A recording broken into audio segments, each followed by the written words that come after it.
ዘመናዊ ቀልጣፋና ምቹ አገልግሎቱን በተሻለ ቅርበት ለውድ ደንበኞቹ ማቅረቡን በመቀጠል የሞባይል ባንኪንግ አገልግሎት ተጠቃሚ እንድትሆኑ በአክብሮት ይጋብዛል። በዚህ አገልግሎትም ደንበኞች የሞባይል ስልካቸውን ብቻ በመጠቀም የሂሳብ እንቅስቃሴያቸውን ማወቅ፣ አጭር የሂሳብ መግለጫ መጠየቅ፣ የቼክ ደብተር ማዘዝ፣ የቼክ ክፍያ መረጃ መከታተል፣ የውጭ ምንዛሬ ተመን ማወቅ፣ ከአንዱ ሂሳብ ወደ ሌላ ሂሳብ ገንዘብ ማስተላለፍ፣ ቋሚ ክፍያ ትዕዛዝ መስጠት፣ የብድር ክፍያዎችን መፈጸም ይችላሉ። በዚህ አጋጣሚም የብርሃን ካርዶን በመጠቀም በሽያጭ ማዕከል ማሽን ፖስ ለግብይቶ ክፍያውን መፈጸም እንደሚችሉ ብርሃን ሲያበስራችሁ በታላቅ ደስታ ነው። በጊዜና በቦታ ያልተገደበ ምቾትና ዘመናዊነትን ያነገበ አገልግሎት ተጠቃሚ ስናደርገው ደስ ይለናል። ብርሃን ባንክ፣ እንደ ስማችን ብርሃን ነው ስራችን። ተመልሰናል። አድማጮቻችን አራፊም 95.1 ላይ ትገኛላችሁ። ፕሮግራም ፉትቦል ካፌ ነው። የሊዮኔል ሜሲን ወደ ካምፕ ናው መመለስን እንመልከት። እንግዲህ ስቴዲየሙን ለመጎብኘት ተመልሷል። ብዙ ሰዎችን ያነጋገረ ነበር አይደለ? ሳይጠበቅ ወይም ደግሞ ይመለሳል ተብሎ ምንም አይነት ነገር ሳይወራ ነው ወደ ስቴዲየም በድንገት የተመለሰው። ምንድነው ጉዳይ የሚለውን ደግሞ እንመልከት። ልክ ነው። ሰሞኑን በኢንስታግራም ላይ ከፍተኛ ትኩረት አግኝተው ከነበሩ በኢንስታግራም ታሪክም ብዙ ላይክ ካገኙ ፎቶግራፎች መካከል አንደኛው የሊዮኔል ሜሲ እየተገነባ ያለው ወዳልተጠናቀቀ ወደ ካምፕ ናው መጥቶ ያደረገው ጉብኝት ነበር። ከዚያ በኋላ በኢንስታግራም ገጹ ላይ የጉብኝቱን ምስሎች እና ይሄ ስፍራ በዚህ ስፍራ ያሉ ደጋፊዎችም እንዴት እንደናፈቁት ካፕሽን ያሰፈረበት እኔ ነበረው እና ነገሩ ከላይ ሲታይ ያን ያህል ብዙ ትርጉም ሊሰጠው የሚችል አይመስልም። ግን እንዴት ጉብኝቱ እንደተደረገ ስናይ ግን ሌላ የተለየ ዓላማ ያለው ያስመስለዋል። ማንም ሰው ሳይጠብቀው ነው ሙሳ እንዳነሳሽው ይህንን ጉብኝት ሌዮ ሜሲ ያደረገው በእሁድ ምሽት የባርሴሎና ደጋፊዎች ሁሉ ትኩረታቸው የነበረው በባላይዶስ ሲደረግ በነበረው እና ከሪያል ማድሪድ ጋር ያላቸውን የነጥብ ልዩነት በሚያጠቡበት ለወትሮ ብዙ ሲጓዙ በሚቸገሩበት በሴልታ ቪጎ ሜዳ በሚደረገው ጨዋታ ላይ ነበር። ስለዚህ ትኩረታቸው በዚህ በጣም ኤክሳይት በሚያደርግ የላሊጋ መርሃ ግብር ላይ ነበር። በዚያ ሰዓት ነው ሊዮኔል ሜሲ ካምፕ ናውን እየጎበኘ የነበረው። ያንን ጉብኝት አደረገ። ማንም ሰው አያውቅም። መሸ ደግሞ ነጋ እና ጠዋት እነዚህን ምስሎች በኢንስታግራም ገጹ ላይ ፎቶ አደረገ። ፎቶቸውን ለጠፈ እና የግል ሞመንት ነው የነበረው ይላሉ የስፔን ብዙሃን መገናኛዎች። ይሄ ጉብኝት ሲደረግ ያው ካምፕ ናው የባርሰሎና ስቴዲየም ነው፣ ግን የባርሰሎና የካሜራ ባለሙያዎች ወይም የፕሮዳክሽን ባለሙያዎች አልነበሩም። ማንም የክለብ ፖለቲካ ፍላጎት ያለው ሰው በሙሉ የእሱን ጉብኝት እንዲጠቀምበት ስላልፈለገ በጸጥታ በሌስ ኮርትስ በሚባለው ካምፕ ናው ባለበት የባርሰሎና ከተማ አካባቢ ተገኘ ይላሉ። ምንም የባርሰሎና ሰው ስለዚህ ጉብኝት በኋላ እርስ በርሳቸው የሚጣረሱ መረጃዎች መስማት ጀምረናል። ጉብኝቱ በባርሰሎና ይታወቅ ነበር ወይስ አይታወቅም የሚለውን በተመለከተ እና የባርሰሎና ሰዎች ከእንቅልፋቸው በነቁ ጊዜ ነው ያንን ፎቶግራፍ የተመለከቱት። በምሽት ባርሳ ሴልታን እየገጠመ በነበረበት ጊዜ እሱ ካምፕ ናውን እየጎበኘ ነበር። በኢንስታግራም ገጹ ላይ ሰኞ ጠዋት ስለ ምሽት ጉብኝቱ ትላንት ምሽት በልቤ እጅግ የምናፈቀውን ስፍራ ለመጎብኘት ተመልሼ ነበር። በጣም ደስተኛ የነበርኩበትን ደግሞ እናንተ በዓለም ላይ እጅግ ደስተኛ ሰው እንደሆንኩ እንዲሰማኝ 1000 ጊዜ እንደዛ አይነት ስሜት እንዲሰማኝ ወዳደረጋችሁኝ ስፍራ ተመለስኩ። አንድ ቀን እመለሳለሁ ብዬ ተስፋ አድርጋለሁ። በተጫዋችነቴ ቻው ለማለት እድል እንዳላገኘው አይነት ሳይሆን ግን በደንብ መመለስ ፈልጋለሁ ደግሞ እዚህ ያለ። አሁን የመጨረሻዋ ሴንቴንስ ነች ብዙ ትርጉም እንዲሰጣት ያደረገችው። በተጫዋችነቱ በኮቪድ ጊዜ የለቀቀውን በድንገቴ ስለነበር የባርሴሎና ደጋፊዎችን ሌሎች የባርሴሎና ታላላቅ ተጫዋቾች ከደጋፊዎቹ ጋር መሰነባበት በቻሉበት ወግ የክለቡ የምን ጊዜም ትልቁ ተጫዋች የምን ጊዜም ከፍተኛ ጎል አስቆጣሪ በዛ በብሎግራና ቀለም ብዙ ታሪክ የሰራው ተጫዋች ከሁሉም የተለቀው ተጫዋች በባርሴሎና ታሪክ ደጋፊዎችን በአካል መሰናበት አልቻለም። ድንገት ላፖርታ ኮንትራት መራዘም አይችልም አሉት። በጥድፊያ ክለብ መፈለግ ነበረበት። የዝውውር ገበያው የሚጠናቀቅበት የመጨረሻው ሳምንት ላይ ነው ይሄ ሁሉ ነገር የሆነው። ለአንድ ወር ቃል እየገቡ በኢቢዛ የረፍት ጊዜውን የተለጠጠ የረፍት ጊዜውን ከቅዱ በላይ የነበረ የረፍት ጊዜውን በስፔን ውቧ የመዝናኛ ከተማ በኢቢዛ ነበር ያሳልፈ የነበረው። ከዛ በኋላ ያው በምናስታውሰው ስሜት በእንባ ሆኖ ጋዜጣዊ መግለጫ ላይ ለወትሮ ብዙ ሲያለቅስ የምታዩ ብዙ ስሜቱን ዲሞንስትሬት ሲያደርግ የምታዩ ሰው አይደለም። ቀዝቀዝ ያለ ሰው ነው ሊዮኔል ሜሲ። ግን እንደዛ በጣም ኢሞሽናል ሆኖ ከባርሰሎና ተሰናበተ ማለት ነው። ከዚያ በኋላ ነው ለመጀመሪያ ጊዜ ሲመለስ እና ይሄ በተለይ በኢንስታግራም ፖስቱ ላይ ባሰፈረው ጽሁፍ ስለ መመለስ የተናገረው ነገር በኳስ ተጫዋችነት አይመስልም። ምክንያቱም በቅርብ ጊዜ በዛው በኢንተር ማያሚ አዲስ ኮንትራት እንደሚያራዝም አውቀናል። እስከ 2028 ቢያንስ እግር ኳስ እየተጫወተ ይቀጥላል። ግን ወደ አውሮፓ የሚመለስ አይመስልም። በዛው በኢንተር ማያሚ በነ ዴቪድ ቤከም ፍራንቻይዝ መቀጠሉ አይቀርም። ነገር ግን ይቺ የመጨረሻዋ ስቴትመንት በ2021 ከባርሰሎና በለቀቀ ጊዜ ተፈጥሮበት ስለነበረው ስሜት አሁንም ስለዛ ከለቀቀበት ሁኔታ ጋር በተገናኘ ስለተፈጠረበት ቅሬታ ገና ያልጨረሰው ሂሳብ እንዳለ የሚያሳይ ነው። በጊዜው ላፖርታ ከሆሴፕ ማሪያ ባርቶሜዮ ከስልጣን መነሳት በኋላ ፕሬዝዳንት ሆነው ለመመረጥ ከዚህ በፊት ከ2003 ከ2010 ድረስ የባርሰሎና ፕሬዝዳንት ነበሩ። ከዛ ለቀቁ። ሳንድሮ ሮዜ መጨረሻ ላይ ሆሴ ማሪያ ባርቶሜዮ በተከታታይ ተኳቸውና ግን የባርቶሜዮ መጨረሻ ያማረ አልነበረም። ከስልጣናቸው ተነሱ። ቪክቶር ፎርት የሚባሉ ሌላ ተፎካካሪ ነበሩባቸው። ሊዮኔል ሜሲ ያን የባርሰሎና ተጫዋችና አንበል ነበር። ግን ላፖርታ ናቸው ከፍ ያለ ምርጫውን የማሸነፍ ግምት የነበራቸው። ባርሰሎና በጣም ከፍተኛ የፋይናንስ ችግር ውስጥ እንደነበር ይታወቃል። አሁንም እንደዚያ ነው። ግን ቃል ከገቧቸው የምርጫ ዘመቻ የቅስቀሳ ነጥቦች መካከል አንደኛው የሊዮኔል ሜሲን የባርሰሎና ቆይታ በተመለከተ በባርበኪው እንፈታዋለን፣ በምሽት ራት የሚፈታ ችግር ቃል እገባለሁ። ሊዮኔል ሜሲን በባርሰሎና ኮንትራቱ እያለቀ ነበር። ጁን 30 ኮንትራቱ ያበቃል። ምርጫው የተደረገው በማርች ነው ማለት ኮንትራቱ ከማብቃቱ ከ3 ወር በፊት የነበረ ምርጫ ነው እና ያንን ቃል በመግባታቸውም ጭምር ነው ያሸነፉት። አንድ ፕሬዝደንት በተለያዩ መለኪያዎች ፕሬዝደንት ሊሆን ይችላል፣ ግን የሜሲን ካርድ መጠቀም በጣም አግዟቸው ነበር ያን ጊዜ። ቪክቶር ፎርትም ተመሳሳይ ስምምነት ወይም ተመሳሳይ ቃል ገብተዋል። ሊዮኔል ሜሲን እኔ ፕሬዝደንት ከሆንኩ እናቆየዋለን ብለው። ግን ላፖርታ የነበራቸው ክሬዲቢሊቲ ወይም ታማኝነት ከዚህ በፊት የባርሰሎና ፕሬዝደንት ሆኖ ከሜሲና ከሜሲ ቤተሰብ ከአባቱ ከሆርሄም ጋር ባላቸው ቅርበት ምክንያት እሳቸው ሲናገሩ ቃሉ ሚዛን ይደፋል የበለጠ።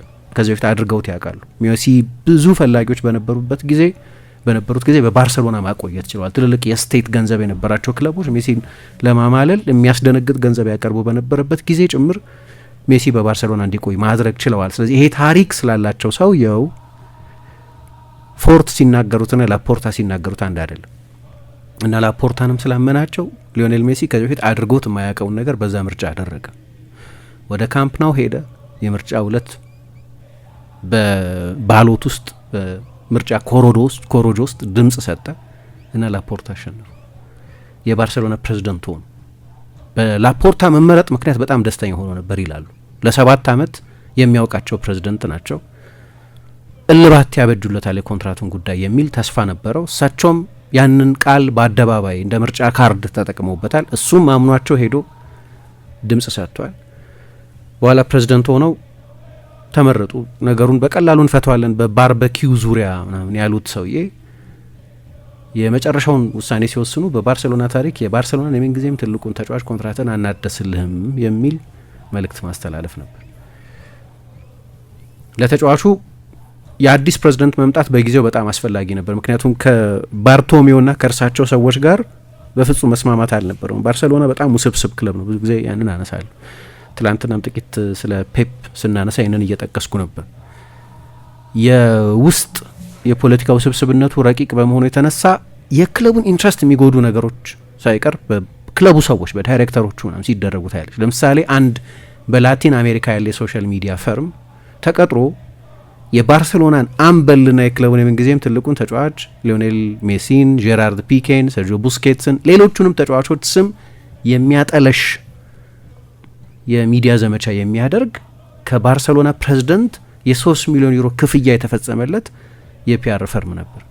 ይሄ ባርሳን ምን ይረባዋል አላውቅም። በየጊዜው ግን ሊክ ታገኛለሽ። ሊኩን ስፖርት፣ ሙንዶ፣ ራዲዮ ካታሉኛ ወይ ኤል ፔሬዲጎ ደ ካታሉኛ ወይ ሌሎቹ የሚታወቁት የካታሉኛ ሚዲያዎች አልነበረም ያወጡት የነበረው። ለዚህ ሰንፈው ሳይሆን ግን አንዳንዶቹን ሰማቸው የነበሩት ሾልከው የሚወጡት መረጃዎች በውስጥ በባርቶሜዮና በባለጡንቻ የባርሴሎና ተጫዋቾች መካከል ባለ ፍጭት የተነሳ የባርሳን ኢንትረስት ሊጎዳ የሚችል ዘመቻ ሁሉ ይደረግ ነበር። ስለዚህ ከባርቶሜዮ ጋር የነበረው ግንኙነት ጥሩ አልነበረም። ታስታውሽ እንደሆነ በ2020 ክረምት ቡራ ፎክስ የሚሉት ያለ በስፔን ፋክስ ማለት ነው። ፋክስ ልኮ ከአርጀንቲና ልቀቁኝ፣ የ1 ዓመት ኮንትራት ይቀረው ነበር፣ ልቀቁኝ የሚል እንግሊዞቹ ትራንስፈር ሪኩዌስት የሚሉት አይነት በይፋ የልቀቁኝ ጥያቄ አንድ ተጫዋች በኢሜይል ካቀረበ ከዛ በኋላ መልቀቅ አለብሽ። የህግ አስገዳጅነት የለውም፣ ግን ብዙ ጊዜ ልክ እንደው እንዳልተጻፈ ህግ እንዳልተጻፈ ደንብ የሚቆጠር ሜሲ ያንን አድርጎ ነበር፣ ግን ባርቶሜዮ አልፈቀዱም። በእኔ ፕሬዚደንሲ የክለቡ የምንጊዜም ትልቁ ተጫዋች እንዲለቅ አልፈልግም፣ ያንን አልፈቅድም ብለው፣ ግን የጥላቸው መጠን ምን ያህል ትልቅ እንደነበር የሚያሳይ ነው። ስለዚህ የባርቶሜዮን መሄድና የላፖርታን መምጣት ሜሲ ይፈልገው ነበር። ከቀድሞ ፕሬዚደንት ጋር የነበራቸው ግንኙነት የመጨረሻው ደረጃ ላይ ደርሶ ስለነበር እና በባርሴሎና መቆየቱ ግድ እንደሆነ ሲያውቅ በ2020 ለመቆየት ወስኛለሁ የሚል ቃለ ምልልስ ባደረገበት የጎል ስፓኛ ቃለ ምልልስ ላይ ሳይቀር ፕሬዚደንቱን ወርፎ ነው በባርሴሎና ቆያለሁ፣ ምርጫ የለኝም፣ ኮንትራት ስላለኝ ብሎ የተናገረው። ከፕሬዚደንቱ ጋር የነበረው ልዩነት ይህን ያህል ሰፊ ስለነበር ለመልቀቅ የከጀለበት ጊዜ ሁሉ ተቃርቦ ነበር ማለት ነው። ያኔ ወደ ሲቲ ሊሄድ ነው፣ ከጓርዲዮላ ጋር አብሮ ሊሰራ ነው የሚል አጀንዳ ለሳምንታት እንሰማ የነበረው እና ላፖርታ አሸነፉ። ግን የሜሲ ደስታ ለጥቂት ጊዜ ብቻ ነበር የቆየው። የእሱ አባትና ወኪሉ ሆርሄ ሜሲ ከላፖርታና ከሰዎቻቸው ጋር ሲነጋገሩ ቆዩና ሜሲ 50% ደሞዜን ቀንሳለኋል።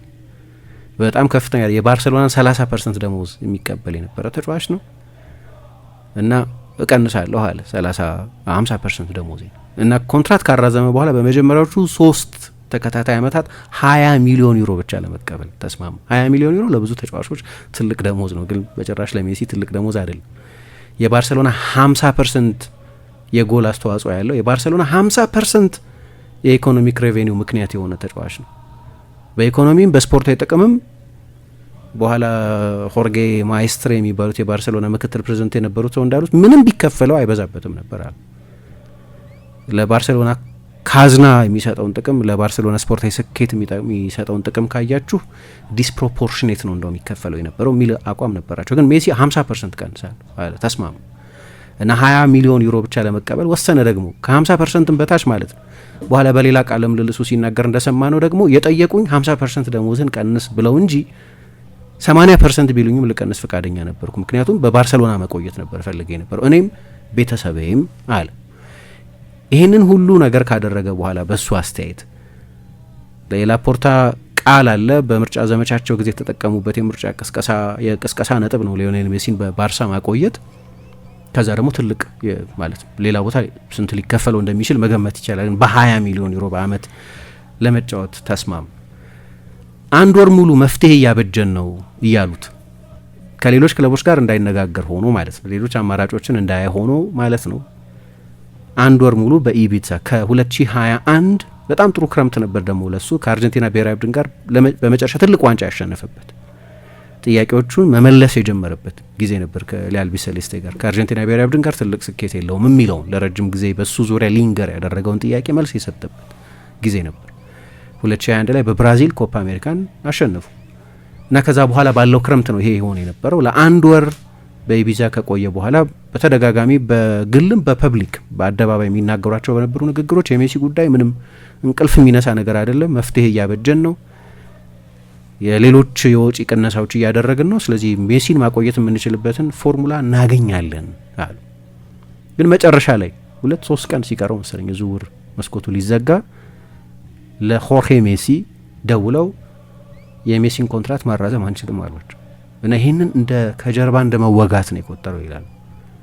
እንዳልኩት ቅድም ፕሮሰሱ እዚህ የተደረሰበትን ነጥብ ጥቂት ስታብሊሽ ለማድረግ የሞከርኩት ለዚህ ነው እና ከ20 ዓመት በኋላ በልጅነቱ በ13 ዓመቱ የተቀላቀለውን ባርሴሎናን በ33 ዓመቱ በእንባ ለቀቀ ማለት ነው። እኔ እዚህ ለመቆየት የምችለውን ሁሉ አድርጌያለሁ፣ ክለቡ አላውቅም፣ ክለቡ የሚችለውን ሁሉ እንዳደረገ ግን አላውቅም አለ እና ከወራት በኋላ ላፖርታ ለምን እንደለቀቀ ማብራሪያ ሰጡ።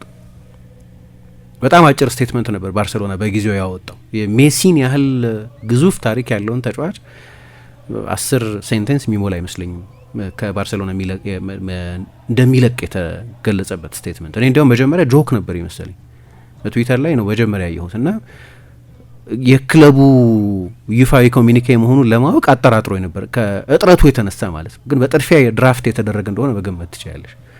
ከዛ በኋላ ነው በፕሬስ ኮንፈረንስ የሰጠው ያንን ፌመስ ፕሬስ ኮንፈረንስ እያለቀሰ ስሜቱን ለመቆጣጠር ቸግሮት እንደዚህ። ግን ከወራት በኋላ ለምን እንደለቀቀ ሲናገሩ የሌዮ መልቀቅ አሳዛኝ ነበር ለኛ፣ ግን ለክለቡ ደግሞ በጣም አስፈላጊ ነበር። ምክንያቱም ባርሰሎና ከየትኛውም ተጫዋች ሜሲም ቢሆን ከየትኛውም ፕሬዚደንት ከየትኛውም አሰልጣኝ በላይ ስለሆነ የባርሰሎናን ጥቅም ማስቀደም ነበረብን የሚል አስተያየት ሰጡ። አሁን እንግዲህ በዛ ሰሞን ስለነበረው ነገር ብዙ ነገር ይወራል። ለምሳሌ አንድ ኤል ፓይስ የሚባል ጋዜጣ በዛ ሰሞን ካወጣቸው ዘገባዎች መካከል አንደኛው ምን ነበር? የተለያዩ የባርሰሎና ተጫዋቾች ብዙዎቹም በተዋረድ አንበሎች የነበሩ ሜሲ አንበል ነበር፣ ከዛ ቡስኬትስ ነበር ቀጣዩ አንበል፣ ከዛ ፒኬ እንደዚህ ሁሉም የኮንትራት ማራዘም ድርድር ውስጥ ነበሩ። ማንም አልለቀቀም በዛ ጊዜ ሜሲ ብቻ ነው የለቀቀው እና አንደኛው ከሜሲ ጋር ቅርበት የነበረው ጄራርድ ፒኬ ነበር እና ፕሬዚደንቱ ከመሪዎቹ መካከል የሚሏቸው በተለይ የካታሉኛ ልጆች የሆኑትን አነጋገሯቸው። ምን እናድርግ፣ የሜሲን ኮንትራት በተመለከተ የባርሴሎናን ፋይናንስ በተመለከተ ምን እናድርግ ሲሏቸው ፒኬ የሜሲ ውል ካልታደሰ የባርሴሎና የፋይናንስ ችግር ይፈታል ብሎ ነገራቸው ይላሉ። እስካሁን ድረስ በሁለቱ ተጫዋቾች መካከል ግንኙነት የለም። ሜሲ በዚህ ምክንያት እኔ እንደወጣ ሳቦታዥ አድርጓል የሚል በቅሬታ በፒኬ ላይ ያለው ለፕሬዚደንቱ እንደዚህ ብሎ ሹክ ብሏል። ደግሞ ፒኬ ትልቅ የቢዝነስ ኢምፓየር ስላለው በጣም ባለጠጋ ስለሆነ እንደሚታወቀው ከአባቱ ናቸው አጎቱ የባርሴሎና ፕሬዚደንት ነበሩ። ስለዚህ ብዙ የሚደመጥ ሰው ነው። በብዙ የቢዝነስ ኢንትረስቶች ላይ የሚሳተፍ ነው እንደሚታወቀው ፒኬ እና የእሱን ምክር ሰምተዋል። በሱ ምክር ብቻ ውሳኔ ወሰኑ ማለት ባይሆንም፣ ስለዚህ እሳቸው ብቻ አይደሉም የካዱኝ ብሎ ያምናል። እና ከዛ በኋላ ላፖርታ አሁን ከለቀቀ ስንት አመት ሆኖ ማለት 4 አመት ከምናምን ሆኖ አይደለም፣ አንድም ጊዜ አግኝቷቸው አያውቅም። በተለያዩ አጋጣሚዎች ላፖርታ ሜሲን ለማግኘት ጥረት አድርገው ያውቃሉ። በተለይ በትልልቅ የሽልማት ጋላዎች ላይ እንደ ባሎን ዶር፣ እንደ ፊፋ የዓመቱ ኮከብ ተጫዋች ሽልማት እንዲህ በመሳሰሉ ስነ ስርዓቶች ላይ በ2021 እና በ2023 የሜሲን ኢንተራዥ የእሱን አጋዦች እንደዚህ ለማነጋገር ሞክረው ነበር። ሜሲን ማግኘት ፈልጋለሁ እዛው የሽልማቱ ስነ ስርዓት ላይ እንደ ሳይድ ሚቲንግ ነገር። ፍቃደኛ አልነበረም ሊዮኔል ሜሲ። በሌላ የፊፋ የ2023 ስነ ስርዓትም ላይ ሜሲን ለማግኘት ጥረት አድርገው ነበር፣ ፍቃደኛ አልነበረም ሌዮ። በጣም የተቃረቡት በአንድ አጋጣሚ ከባለቤቱ አንቶኔላ ሮኩዞ ጋር የተገናኙበት አጋጣሚ ብቻ ነበር እንጂ ሜሲን በአካልም በስልክም አላነጋገሩትም። እሳቸው አውርቼዋለሁ ሜሲን ይላሉ ብዙ ጊዜ እና የሜሲ ካምፕ የሚለው ይሄ ዋሾነታቸው ነው ደግሞ የበለጠ የሚያናድር። ከኔ ጋር ተነጋግሮ አያውቅም ሰውየው።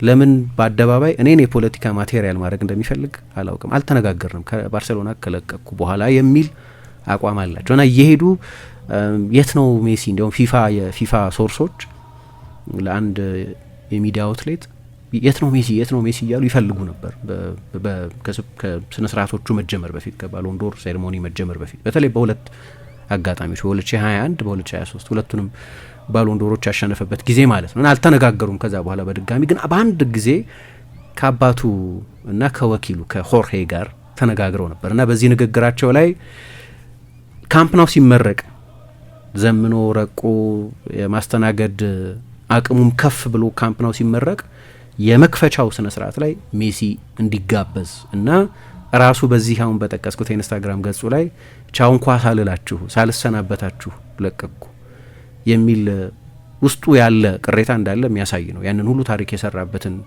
ስቴዲየም ደጋፊዎቹን የባርሴሎና ደጋፊዎች ቻው ለማለት እድል እንኳ ስላላገኘ በአግባብ ለመሰናመት ቢችልበት እድልን ስቴዲየሙ በሚመረቅበት ስነ ስርዓት ላይ የሜሲ ሽኝት ለማድረግ ነበር የውይይታቸው ነጥብ ይባላል በሆርሄ ሜሲ እና በላፖርታ መካከል እና መጨረሻ ላይ እንግዲህ ሜሲ እነዚህን ሁሉ ምንድነው ፖለቲካዊ ማኑቨሮች ሲተላለፍ ቆየና መጨረሻ ላይ አሁን ቀን ጠብቆ በራሱ ተርም ባርሴሎና ፋሲሊቴት ባደረገው ጉብኝት ሳይሆን ከክለቡ ጋር በሚደረግ ንግግር የተደረገው ጉብኝት ሳይሆን በራሱ ጊዜ መጣ። በምሽት በጠፍ ጨረቃ ነገር ባርሴሎና ከተማ ውስጥ ባልነበረበት ጊዜ ቡድኑ ስቴዲየም ውስጥ ነበር እና አጋጣሚውን የተጠቀመው ይላሉ። በነገራችን ላይ የአርጀንቲና ብሔራዊ ቡድን ወደ አፍሪካ ይመጣል አርብ ዕለት በአንጎላ የነጻነት በዓል ላይ ለመገኘት 2025 ነው። አንጎላ 1975 ነው ነጻ የወጣችው። ስለዚህ 50ኛው ዓመት ነው ነጻ የወጣችበት። ለነገሩ ሁሉም የፖርቱጋል ቀኝ ተገዢዎች የነበሩት ሀገራት በሚያስገርም ሁኔታ በተመሳሳይ ዓመት በ1975 ነው ነጻ የወጡት። ሁሉም በፖለቲካዊ የነጻነት ትግል ነው ነጻ የወጡት። አንጎላ አንደኛዋ ነች። በሉዋንዳ በአንጎላና በአርጀንቲና ብሔራዊ ቡድን መካከል ጨዋታ ይደረጋል። ግን ከዛ በፊት አሊሳንቴ በምትባል የስፔን ከተማ የአርጀንቲና ብሔራዊ ቡድን ለቀናት ዝግጅት ያደርጋል። ስለዚህ ወደ ስፔን መምጣቱ አይቀርም ነበር። ወደ ካምፕና ወደ ባርሰሎና የመምጣቱ ነገር ነው እንጂ ያልታወቀው ወደ ስፔን ይመጣ ነበር እና የሱ አማካሪዎች 3 አይነት የጉዞ አማራጮች ሰጡት ይላሉ። ወደ ስፔን ሲመጣ መጀመሪያ ዳይሬክት ሩት ከማያሚ ከፍሎሪዳ በቀጥታ ወደ አሊሳንቴ፣ ሁለተኛ በማድሪድ በኩል አድርጎ ወደ አሊሳንቴ መሄድ፣ ሶስተኛው እና ወሰብሰብ ያለ የሚመስለው ወደ ባርሰሎና ሄዶ ከዛ በኋላ ወደ አሊሳንቴ መሄድ። 3ቱን አማራጮች ነበር የሰጡት እና ሜሲ ወደ ባርሰሎና መሄድ ፈልጋለሁ ብሎ ነገራቸው። 3ኛ ምርጫው ይሆናል ተብሎ ነው የተጠበቀው። ወደ ባርሰሎና በዚህ ጊዜ መሄድ ይፈልጋል የሚል ግምት አልነበረም፣ ግን ሲያስብበት የቆየ ሳይሆን አይቀርም ይላሉ። አስገራሚው ነገር ሜሲ ነው። የባርሰሎና የምንጊዜም ትልቁ ተጫዋች ነው ለክለቡ። ምንም የሚቀርበውም ተጫዋች ያለ አይመስለኝም በባርሰሎና ታሪክ። ቢያንስ ቁጥሮቹ፣ ስኬቶቹ፣ ትንግርቶቹ ሁሉ ይናገሩለታል። እንዲህ አይነት ትልቅ ተጫዋች ስቴዲየሙን እየተገነባ ያለ አሁን ድረስ 26,000 ተመልካች ብቻ እንዲያስተናግድ ነው ፍቃድ የተሰጠው። ባርሰሎና ቢያንስ 45,000 ተመልካች የማስተናገድ ጋራንቲ እስኪሰጠው ድረስ ነው እዛ እየተጫወተ ያልሆነ እንጂ አሁን ጨዋታ ማድረግ ይችላል። በነገራችን ላይ ባርሰሎና ግን በጣም ብዙ ሰፊ ክፍት ቦታዎች ኖረው ጨዋታ ማድረግ አይፈልግም። ቢያንስ ወደ 50 ወይም 40% ተመልካች ማስተናገድ የሚችልበት አቅም ላይ ሲደርስ ጨዋታዎች ማድረግ ይጀምራል። በዚህ ዓመት ይጫወታል በካምፕ ነው፣ መቼ አይታወቅም፣ ግን በአንዱ ነጥብ ላይ ይጫወታል። በአንድ ጊዜ 100,000 ተመልካች ወደዛ ገደማ መሰለኝ የሚይዘው። ያንን ሁሉ ተመልካች በሚያስተናግድበት ሁኔታ መቼ እንደሚጫወት አይታወቅም። የሪያል ማድሪድም እንደምታውቂው በአንድ ጊዜ 80,000 ተመልካች ማስተናገድ ችሎ አይደለም ጨዋታዎች የጀመረው። አንዱ የስቴዲየሙ ክፍል ዝግ ነው፣ ለምሳሌ ለረጅም ጊዜ ዝግ ነው የነበረው። ባርሴሎናም ተመሳሳዩን ነገር ነው የሚያደርገው እና እየተገነባ ወዳለ ስቴዲየም ሲመጣ ከባርሰሎና ጋር ጉብኝቱን በተመለከተ የባርሰሎና ዋና ሰዎች ፕሬዚደንቱ ላፖርታን ጨምሮ አያውቁም ነበር። ይሄ ነው ትልቁ ቦምብሼል። ሜሲም ፖለቲካዊ ሀሳብ አለው እንዲባል ያደረገው ለዚህ ነው። እነዛ ከደረሰ በኋላ ወደ ላፊንካ ሪዞርት ከመሄዱ በፊት አሊሳንቴ ውስጥ ወዳለው አካባቢ ከመሄዱ በፊት ሜሲ አብሮት ሮድሪጎ ደ ፖልና የረጅም ጊዜ ረዳቱ ፔፕ ኮስታ የሚባሉ አሉ። ሮድሪጎ ደ ፖልን አላየሁትም ምስሉ ላይ። ባርሴሎናን ሲጎበኝ ፎቶግራፍ የሚነሳበት ምክንያት የለም። የአትሌቲኮ ማድሪድ ተጫዋች ነው የነበረው፣ ግን የቅርብ ጓደኛው እንደሆነ ይታወቃል። 3ቱ ናቸው አብረው ወደ ካምፕ ነው ሄዱና ሊማክ የሚባል የቱርክ ካምፓኒ ነው፣ ስፖቲፋይ ካምፕ ነው ተብሎ በስፖንሰርሺፕ የሚጠራውን ስቴዲየም የሚገነባው ተቋም እና ሄደና ያው እኔ ነኝ ማለት አይጠበቅበትም መቼስ መጎብኘት ፈልጌ ነበር ወደ ውስጥ ገብቼ ብሎ ጠየቃቸው። ስቴዲየሙ በምሽትም ስለነበር እየተገነባ ያለው አሁንም ጭምር ፎቶግራፉን ስታይ የምሽት ብርሃን አለው። በስቴዲየሙ ዙሪያ መብራቶች አሉ እና ፈቀዱለት ያለ ምንም ችግር። ስቴዲየም ውስጥ ገባ፣ ፎቶግራፎች ተነሳ። ከዚያ በኋላ ነው ወጥቶ የሄደው። አሁን ይህንን በተመለከተ ባርሰሎና ስቴትመንት አውጥቷል። በኋላ ሌዮ ሜሲ አናውቅም ነበር ቢፎር ሃንድ ከመምጣቱ በፊት ግን ስቴዲየሙን መጎብኘት እንደሚፈልግ ባሳወቀ ጊዜ ሊማክ እኛን ጠይቆን ነበር ባርሰሎናን። እንግዲህ ባርሰሎና ፕሬዚደንቱ ምኑም ወደ ቪጎ ሄደዋል የሴልታ ጨዋታ ላይ ስለነበሩ በምን ያህል ጊዜ በምን ያህል ፍጥነት ኮሚኒኬት ተደርጎ በምን ያህል ጊዜ ከባርሴሎና ግሪን ላይት ተሰጥቶ ምላሽ ይሁንታ ተሰጥቶ ጉብኝቱ እንደተደረገ አይታወቅም። ግን ባርሴሎና ቢያንስ በስቴትመንት ለማውጣት ተገዷል። ምን ያህል ትልቅ እንደሆነ የሜሲ ጉብኝት መገመት የምትችሉ የሆነ ቦታ ዝም ብሎ ሲያልፍ ወክ አድርጎ ገብቶ አይደለም ስቴዲየሙን የጎበኙ። በኋላ የሜሲ ኢንተራዥ የሜሲ ካምፕ ደግሞ ቅጥፈት። የሊማክ ሰዎችን ወዲያው ጠየቅናቸው። ማንንም ሰው ሲያነጋግሩ አላየንም። ምክንያቱም በቅጽበት በእጃቸውን ተቀብለው መግባት ይችላለህ ብለው ነው ያስገቡ። ስለዚህ ባርሰሎና ያለኛ ይሁንታ የተደረገ አይደለም ለማለት ሲል ያለው እንጂ ያለ ፍቃድ ጥየቃ ነው ጉብኝቱን ያደረገው። ያለ ባርሰሎና ጥየቃ ነው ጉብኝቱን ያደረገው። ስቴዲየሙን ጎበኘ። እንዳልኩት መብራቱ አለ ገና ሪኖቬት እየተደረገ ያለው እንደ አዲስ ሪኖቬት እየተደረገ ማለት ያስቸግራል። ዲሞሊሽ ተደርጎ እንደ አዲስ እየተሰራ ያለ ስቴዲየም ነው እና ሰሞኑን ግን ሌሎችም ምልክቶች ሲያሳይ ነበር ከባርሴሎና ጋር እንደገና ሪኮኔክት የማድረግ ፍላጎት እንዳለው። ያም የመጀመሪያ ልጁ የቲያጎ የልደት ፓርቲ ፎቶግራፎች ናቸው። በተለይ ባለቤቱ አንቶኔላ ሮኩዞ በኢንስታግራም ገጿ ላይ ሼር ያደረገቻቸው ምንድነው እነሱ እንደ የባርሴሎና ባርሳ ቲምድ ነበር። በቃ ምስሎቹ በሙሉ የባርሴሎና ምስሎች ናቸው። ከጀርባው ኬኩ ምኑ ሁሉ ለአመታት እንደዛ ሲደረግ ታይቶ አይታወቅም። የባርሴሎና ደጋፊ ነው ልጁ መገመት እንደሚቻለው፣ ግን ከጀርባው የሚታይ ባክግራውንድ አለ። የባርሴሎና ባክግራውንድ እንደዚህ አሁን እንደዚህ በኢንኮግኒቶ የመጣበት አንደኛው ምክንያት ሜሲ በቅርብ ጊዜ አንድ ቃለ ምልልስ ሰጥቶ ነበር። ወደ ከእግር ኳስ የተጫዋችነት ዘመኑ መጠናቀቅ በኋላ በአሰልጣኝነት የሚቀጥል ወደ አሰልጣኝነት የሚገባ አይመስለኝም።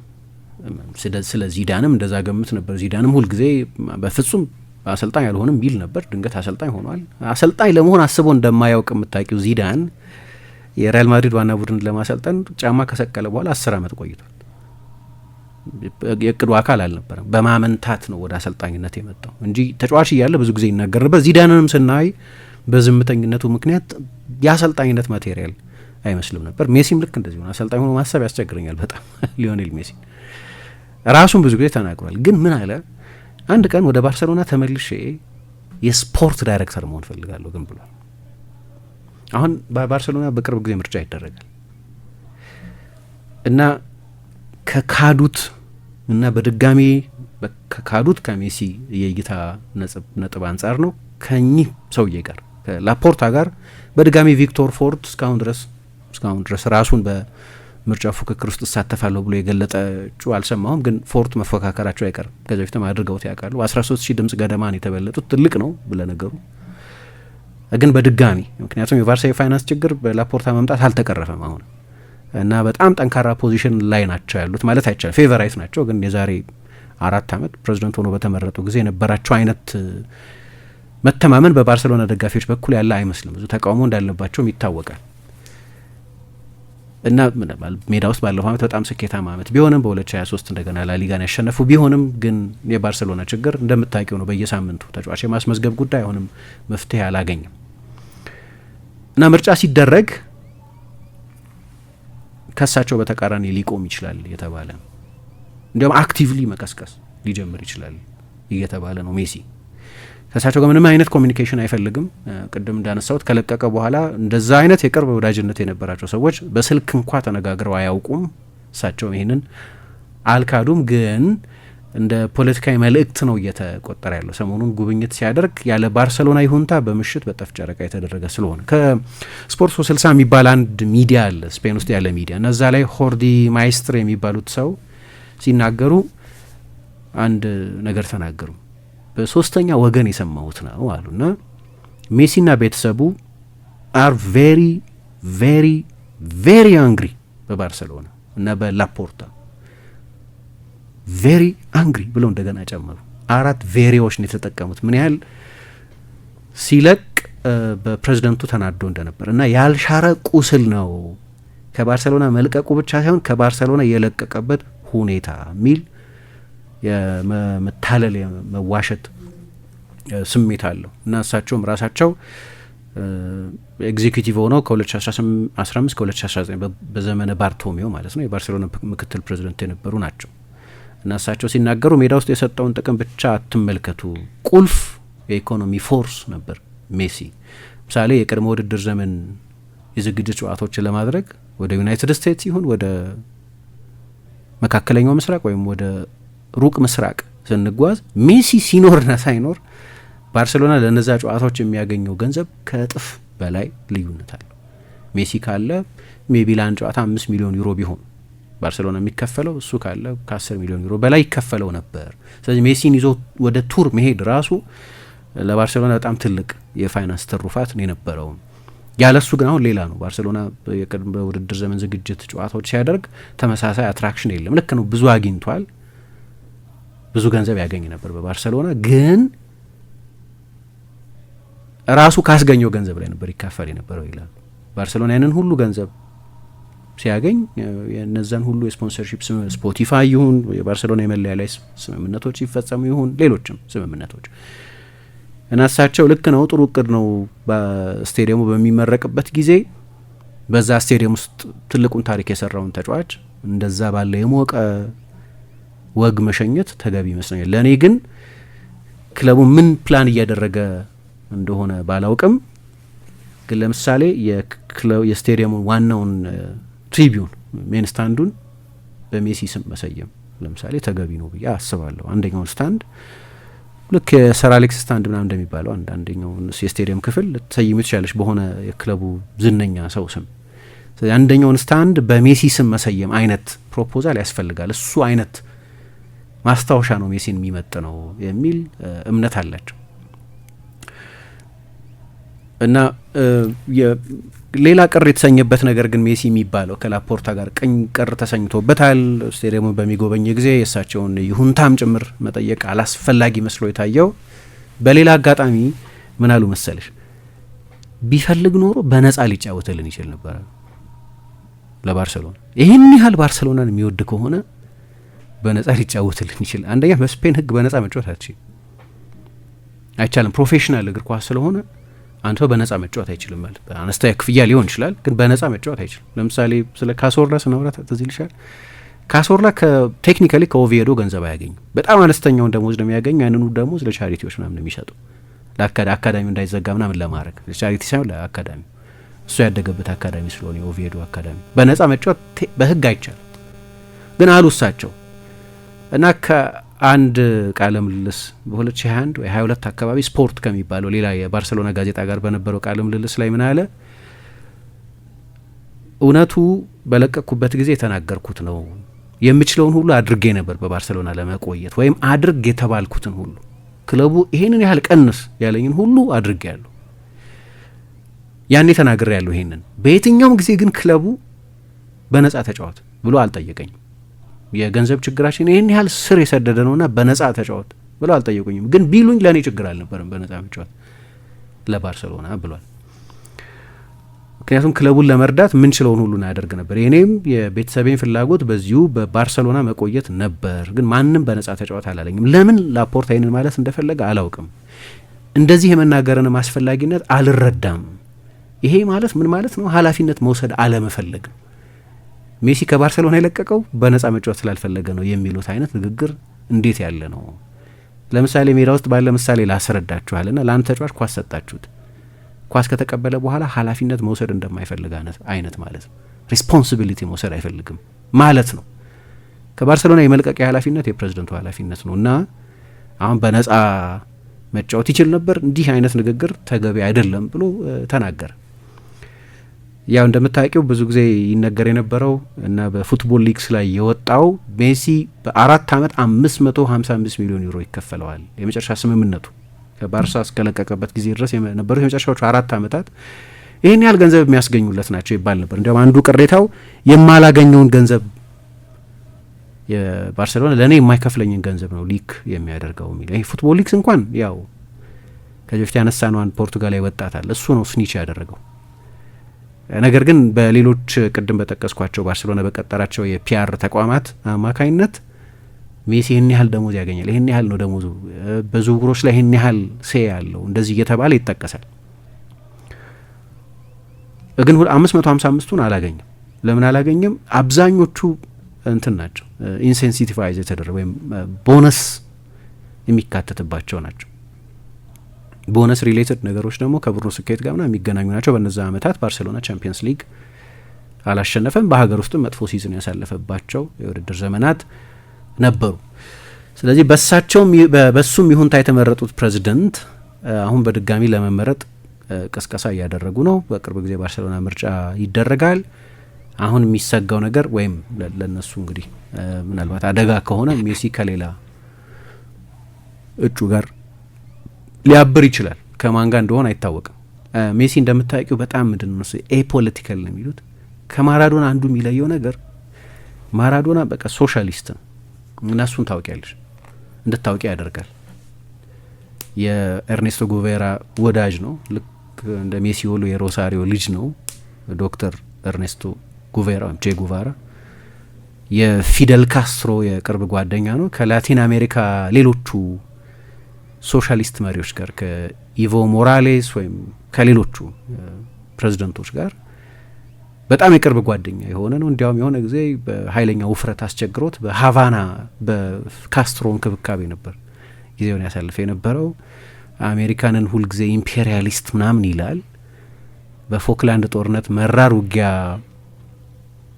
የተዋጋቻቸውን እንግሊዝ ላይ ጎል ካስቆጠረ በኋላ ለሱ ከእንግሊዞች የኋላ ኪስ መስረቅ እንዴት ደስ ይላል ብሏል። የሃንድ ኦፍ ጋድ ብሎ ያንን ጎል የገለጸው ለዚህ ነው። የፈጣሪ እጅ የእግዚአብሔር እጅ የሚባለው ጎል ማለት ነው። ስለዚህ በጣም በፖለቲካ ጉዳዮች ላይ ድምፁ የሚሰማ ነው። ሜሲ እንደዛ አይደለም። ስለ ፖለቲካ ምን እንደሚያስብ አናውቅም። ለነገሩ የመሀል ፖለቲካን ይውደድ የግራ ወይም የቀኝ ምን አይነት ዝንባሌ እንዳለው ማታወቂ። በተቻለ መጠን ከእንደዚህ አይነት ነጥቦች ለነገሩ የዘመኑ እግር ኳስ ተጫዋቾችም እንደዛ አይደሉም መሰለኝ። ከስንት አንዴ ነው የምታያቸው አይደለም። የክርስቲያኖን የፖለቲካ አቋም አታውቂም። የኔይማርን እንኳን እናውቃለን። በደንብ ገብቶት ይሆን አይሆን አላውቅም። ኔይማር ግን ከሃቪየር ቦልሶናሮ ጆዋው ቦልሶናሮ ከሚባሉት ሰው ጋር ወግኖ ነበር በባለፈው ምርጫ ተሸነፉ እንጂ እሳቸው። ግን ብዙ ጊዜ ተጫዋቾች ፖለቲካ ስሜታቸውን አታውቂም። የአሁኑ ዘመን ፖለቲከኞች በቃ እግር ኳስ ተጫዋቾች ብቻ ናቸው። ይሄ ከህይወት የገዘፉ ምናምን የሚሏቸው አይነት አይደሉም። ሌሎች የሰውን ስሜት የሚኮረኩሩ ነጥቦች ላይ ብዙ ሲናገሩ አስተያየት ሲሰጡ ምናምን ብዙ አትመለከችም። ሜሲም ልክ እንደዛ ነው። በቃ በእግር ኳስ ተጫዋችነቱ ብቻ ነው በአብዛኛው የምንረዳው። እዚህ ውስጥ የሚሳተፍ ከሆነ ግን ከሱ ባህሪ አንጻር በጣም የተለየ ነው። የባርሰሎና የምርጫ ዘመቻ ውስጥ አክቲቭ የሚሆን ከሆነ በጣም ኢንትረስቲንግ ነው የሚሆነው። ስለዚህ የሆነ ፎቶግራፍ የመለጠፍ ጉዳይ ብቻ እኔ እስካየሁት ድረስ 24 ሚሊዮን ሰው በኢንስታግራም ገጽ ላይ ላይክ አድርጎታል። በታሪክ ብዙ ላይክ የተደረገው እሱ ነው አይደለም። በኢንስታግራም እስካሁን ድረስ የዓለም ዋንጫ ያሸነፈበት ፎቶግራፍ እና ያን ያህል አልደረሰም 74 ሚሊዮን ስለሆነ ያኛው። ይሄኛው ግን ስቲል በጣም ትልቅ ቁጥር ነው 24 ሚሊዮን እና ኢን ካውንቲንግ። ስለዚህ መጎብኘቱ ሊያስተላልፍ የፈለገው መልእክት ቀላል አይመስለኝም እና የእሱ መጎብኘት ትርጉም ሊሰጠው የሚገባ አይነት ነው። ብርሃን ባንክ ዘመናዊ ቀልጣፋና ምቹ አገልግሎቱን በተሻለ ቅርበት ለውድ ደንበኞቹ ማቅረቡን በመቀጠል የሞባይል ባንኪንግ አገልግሎት ተጠቃሚ እንድትሆኑ በአክብሮት ይጋብዛል። በዚህ አገልግሎትም ደንበኞች የሞባይል ስልካቸውን ብቻ በመጠቀም የሂሳብ እንቅስቃሴያቸውን ማወቅ፣ አጭር የሂሳብ መግለጫ መጠየቅ፣ የቼክ ደብተር ማዘዝ፣ የቼክ ክፍያ መረጃ መከታተል፣ የውጭ ምንዛሬ ተመን ማወቅ፣ ከአንዱ ሂሳብ ወደ ሌላ ሂሳብ ገንዘብ ማስተላለፍ፣ ቋሚ ክፍያ ትዕዛዝ መስጠት፣ የብድር ክፍያዎችን መፈጸም ይችላሉ። በዚህ አጋጣሚም የብርሃን ካርዶን በመጠቀም በሽያጭ ማዕከል ማሽን ፖስ ለግብይቶ ክፍያውን መፈጸም እንደሚችሉ ብርሃን ሲያበስራችሁ በታላቅ ደስታ ነው። በጊዜና በቦታ ያልተገደበ ምቾትና ዘመናዊነትን ያነገበ አገልግሎት ተጠቃሚ ስናደርገው ደስ ይለናል። ብርሃን ባንክ እንደ ስማችን ብርሃን ነው ስራችን።